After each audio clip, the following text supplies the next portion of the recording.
Hey guys, Josh here from Mad Charcoal. Today I'm going to be using this reference right here, and I'll be walking you through how I go about this expressive, chaotic charcoal drawing. I'm gonna stop probably linking the references I use, just so that instead of you guys using those references as well, you guys should be using if you're an artist and if you're practicing, you should be using the principles and the stylistic ideas that I use on your own references and your own ideas, not necessarily just copying word for word the actual drawing. So let's get into it. It'll be chaotic. This is just willow charcoal on a 14 by 17 inch drawing paper. I think it's Strathmore drawing paper. So we'll get into it. Let's get a little bit crazy with it. I know that this whole right side of the face is going to be way darker, so I'm going to establish that. And I want kind of like the focal point, which is the left eyeball. My left is going to be around that area because it's like not straight centered, but a little bit off to the side here, but toward the center of the page. And then we're going to block that in a little bit better with the darkness around it, the darkness of the outside of the face and the hair. We'll get a little bit more detailed where the nose goes, probably around that area somewhere. The other eye kind of visits in that area. Using the edge of the charcoal there so that I can cover more of the space in each stroke. If you squint while you're drawing, it really helps see clearly without being distracted by all the details. So it helps you to establish a better foundational drawing. I think, in my opinion, the hardest part of a drawing is the beginning of the drawing. Establishing it, because it's the most crucial part and you have the least amount of information on the page to work with. I think that's where most artists kind of struggle. That's where most artists I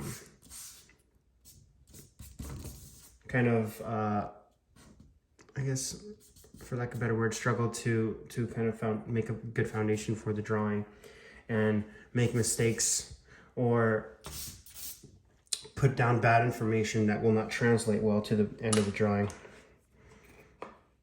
If you try to measure where everything goes, like the outside of the edge, just for example, the outside edge of this mouth should go somewhere in close to the middle of the eye here, the outside edge of the mouth here. You kind of recognize that, right?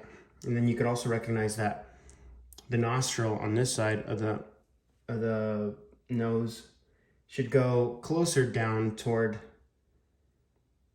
a little bit lower than halfway from the eye socket into the mouth, right? So like little things like that. I'm looking at the reference while I say these things because I'm kind of figuring it out. Most faces will follow a relative proportion ideal, but every person's face is slightly different, especially depending on the angle of the photo or the angle of the perspective of the face that you're drawing.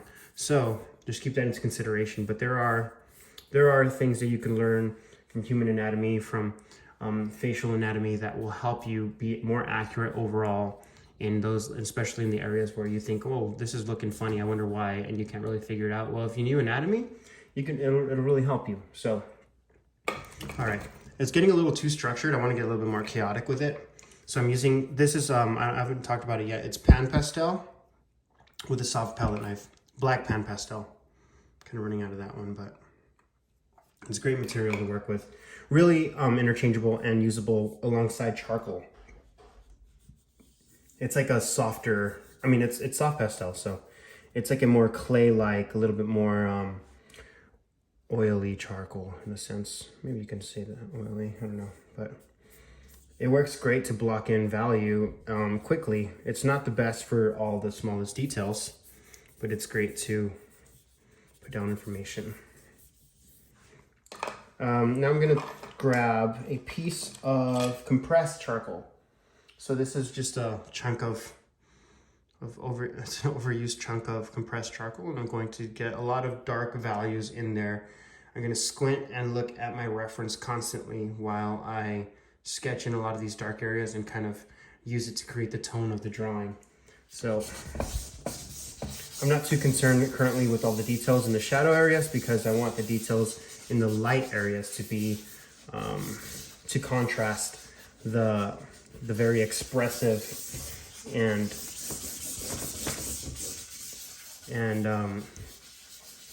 chaotic shadow shapes. Naturally, the human eye wants to look toward where the light is hitting to find details. Not only where the light is hitting, but where the eyes are, where parts of the nose are, where parts of the mouth is, where you look at a normal human being. So we're going to keep almost everything in those areas relatively, and this part's kind of covered, so we'll just leave it like that, but relatively detailed and more careful with it. Everything else is going to be kind of crazy. So I'm going to take my fingers to blend but don't take it from me. If your art teacher tells you not to do that, listen to them. Don't listen to me. I just do whatever I want. My art teachers told me not to do that. And look at me, I'm still doing it because it's easier than grabbing a blending stump over and over again sometimes. I do like to use a blending stump as well, but for different occasions. Okay. Now let's talk about value. So when you're drawing, value is the relationship between the lights and the darks, right? It's not just the lights and the darks, it's the relationship between them. For example, the lightest part of the face here is probably in this area or in this area, maybe here on the nose. It should be the lightest part. I'll take my kneaded eraser to pop those out.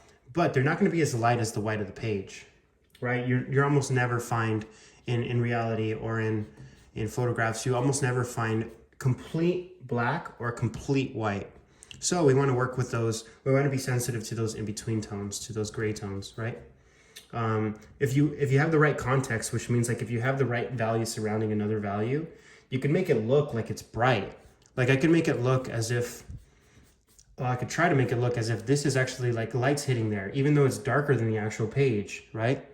Because of what's around it, because of the information that's around it. So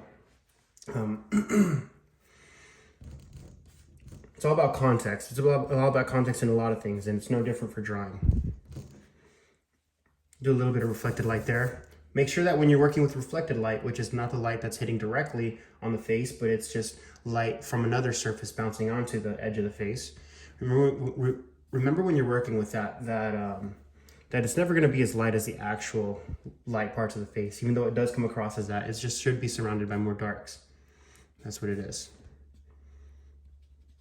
More dark values. Okay. Going a little crazy with these highlights, but it's okay. We're going to blend them out in a second.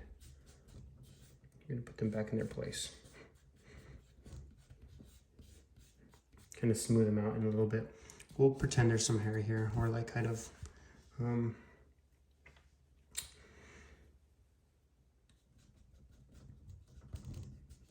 we go.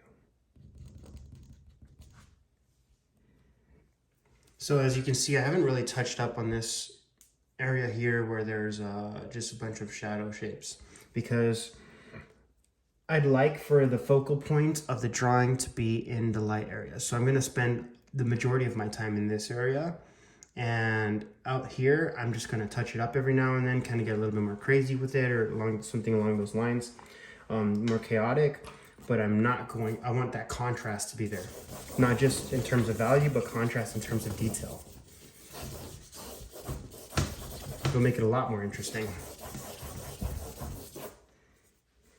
I believe that if you have too much information shown, like for ultra realism or something along those lines, where it just looks like a photograph, everything's already figured out for you, so you're just looking at information. The viewer's playing no part in that, except to look at it and to experience the message behind it, maybe. But in this form of drawing, you can establish a meaning, and the viewer can play a part in experiencing it and play a part in the piece by filling those blanks in or completing the image in their own mind, you know, and they might do it differently than somebody else will next to them that's viewing the same image or viewing the same piece or work of art.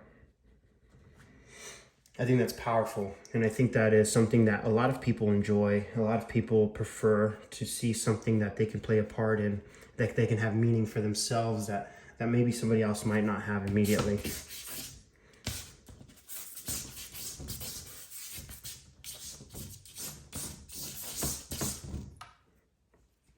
Now it looks too flat in this area, so I'm gonna just block out, uh-oh, got a little too aggressive with that. Just block out some of those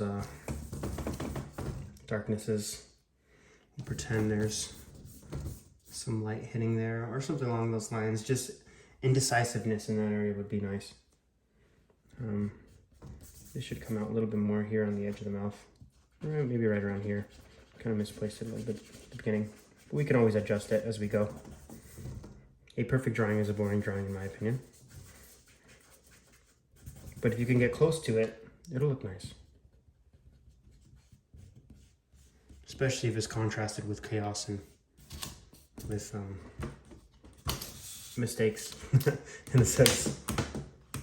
You just gotta know how to organize your mistakes on the page and organize your accuracies for what you draw accurately.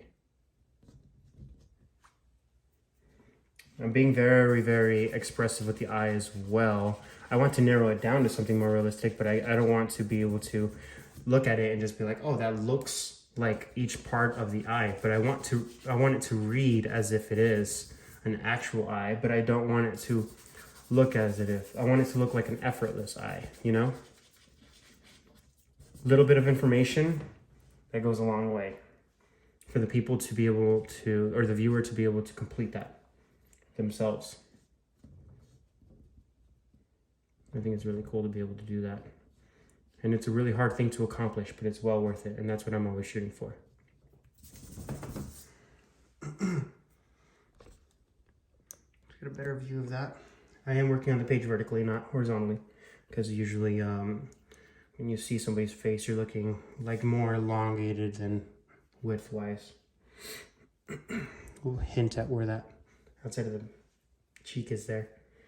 But just that. That's enough information, I think. That'll be good. A little bit of highlights there. I don't quite see the highlight as much on here, as much on the photo, but I think that we'll change it up. I don't want it to look exactly like the photo. I just like the quality of light and the structure of the face of the photo, so I'll adopt some of that into the drawing and kind of make it my own. You know, it's not about the specific person in there, it's about the feeling of the drawing for this specific piece.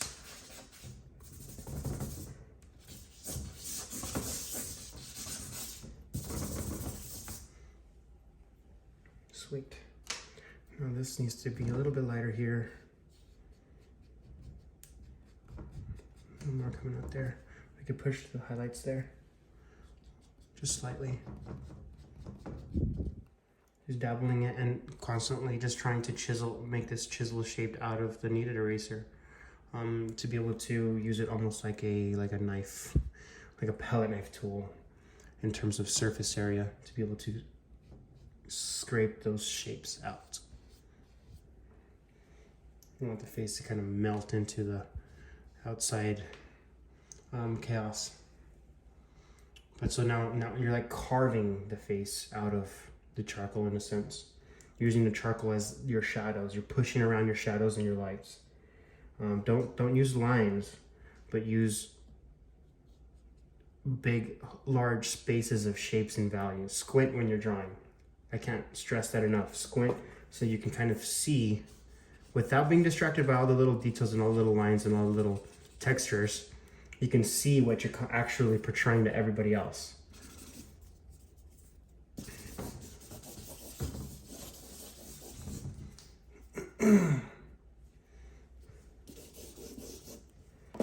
Now, I think that it's a little bit too perfect in terms of there's darkness here, and like the light and the detail here. So let's disrupt that. Let's make some more lightness out here so that there's no break between the lightness of the face in this area and the darkness of the background, right? So let's break that. Now I think that looks a little more interesting. Same here. the face is a little bit too, for my taste, it's a little bit too caressed by those darknesses around it. So I'll just try to lighten that area. This paper's giving me problems. Lighten that area there, so that it kind of loses itself into the page, into the texture and the detail of the page. See, I think, in my opinion, that's a little bit nicer and a little bit more mysterious of a layout. Let's see.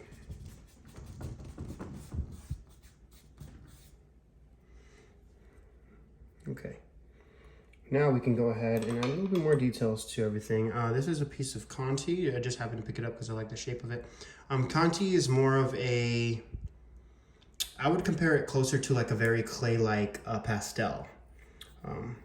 Like a harder pastel. Almost like charcoal, but a little more hard, a little bit more detailed, a little scratchier, you know? Not so blendable, not as blendable.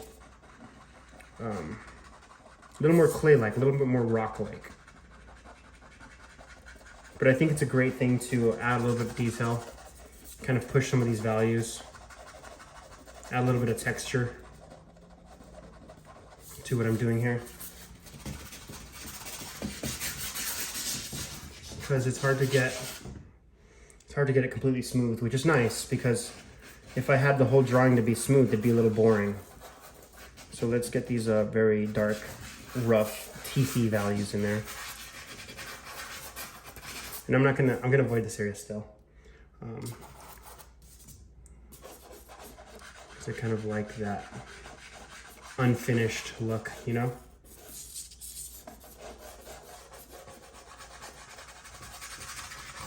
Now we'll kind of show a little bit of a shoulder here, or like a hint at a shoulder, just a hint. And this side as well, another hint at some value here. But you see how that doesn't really cover as much as charcoal does. It just leaves like a texture, like a dark and light texture. Charcoal would just kind of cover this entire area in darkness, and I'm trying to stay away from that because I already have that in like this area and this area and that area. Now let's continue to push some of these highlights that we lost just a little bit. Be very careful with your highlights and use them sparingly so that they're more powerful. If you use them a little bit too often throughout the entire drawing, they're going to look a lot less significant and meaningful. Sometimes you got to really go over some areas that maybe might have been very dark just a little bit ago. But all right, I think I'm about done with this drawing. Let me know what you guys think. A little bit of a chaos to beauty style drawing. Kind of that unfinished, crazy look. See you guys in the next video. I hope you got something out of this. Bye, guys.